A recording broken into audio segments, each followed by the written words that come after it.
25. Expliquez-nous, Nicolas Poincaré, pourquoi l'Afrique est épargnée par le coronavirus? On se souvient des inquiétudes importante évidemment quand le virus est apparu, mais aujourd'hui c'est une question que l'on se pose depuis le début de l'épidémie, mais l'OMS avance plusieurs explications. Oui, des explications à ce qu'on pourrait appeler le miracle africain, puisqu'effectivement le continent le plus pauvre est heureusement aussi le continent le moins touché. Il y a moins de cas, moins de malades graves, moins de morts. Par exemple, 35 000 morts sur tout le continent depuis le début de la crise, c'est autant qu'en Italie, sauf qu'il y a 20 fois plus d'Africains que d'Italiens, 1,2 milliard d'Africains contre 60 millions d'Italiens. Autrement dit, le coronavirus est environ 20 fois moins mortel en Afrique qu'en Europe. La première explication, c'est l'âge. L'âge médian des Africains est de 20 ans. Ça veut dire que la moitié des Africains ont moins de 20 ans et l'autre moitié plus de 20 ans. Dans le monde, l'âge médian, c'est 10 ans de plus, c'est 30 ans.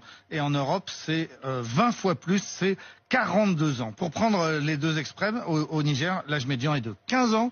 Ça veut dire que vous êtes vieux quand vous avez 16 ans. Et à Monaco, l'âge médian est de 52 ans. Ça veut dire que vous êtes jeune quand vous avez 51 ans. Encore un chiffre pour indiquer la jeunesse des Africains. 3% seulement de la population a plus de 65 ans. En France, on est à 20%. Et ceci explique cela. On sait bien que l'âge est un facteur aggravant. Logiquement, sur le continent africain, 91% des malades du Covid ont moins de 60 ans et 80% sont asymptomatiques. Et l'Organisation mondiale de la santé souligne aussi que le mode de vie des Africains les a protégés. Voilà, par exemple, les Africains voyagent moins et donc quand il y a moins d'échanges, eh bien il y a moins de contamination. Ils voyagent moins tout simplement parce qu'ils sont plus pauvres. Ils vivent beaucoup plus à l'extérieur parce qu'ils sont plus ruraux et même en ville, ils sont plus souvent dehors ou dans des bâtiments sans fenêtres pour des raisons climatiques évidentes. Et plus le temps passe, plus on réalise que c'est bien dans les lieux clos que l'on se contamine le plus.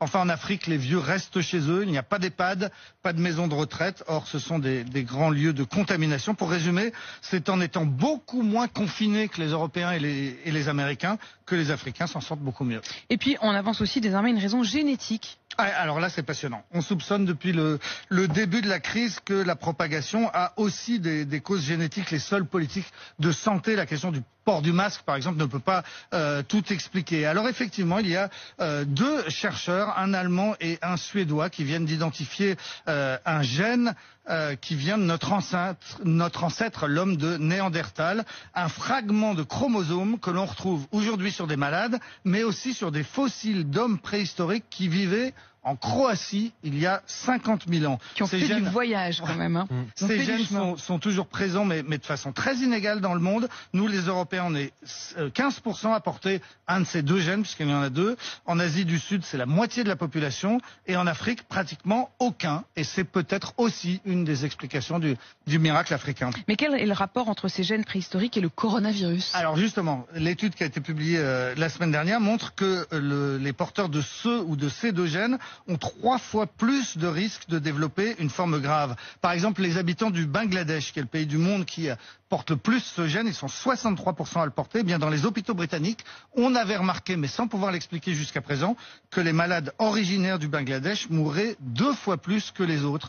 On a donc ce gène très très ancien qui explique une partie des inégalités face au virus. Et est-ce qu'on sait pourquoi les Africains ne sont pas porteurs de ce gène? Alors on le devine, c'est parce que ce qu'on appelle l'homme moderne, vous savez qu'on identifie souvent comme Lucie, la femme africaine qui vivait vers le lac Tchad et qui a été découverte par Yves Coppens. Donc ce qu'on appelle l'homme moderne est sorti d'Afrique il y a 60 000 ans. Il a croisé l'homme de Néandertal en Europe. Autrement dit, pour faire simple, Lucie a couché avec des espèces de grands singes quelque part au nord de la Méditerranée vers la Croatie. Et ensuite, eh bien, ces descendants croisés d'Homo sapiens et de Néandertaliens se sont répartis, dispersés dans le monde entier, partout, sauf en Afrique. Ils ne sont pas revenus vers le continent de Lucie. Et voilà comment le coronavirus nous rappelle aujourd'hui cette vérité scientifique qu'on oublie parfois. Nous sommes tous des descendants d'Africains. Merci beaucoup. Merci Nicolas Poincaré.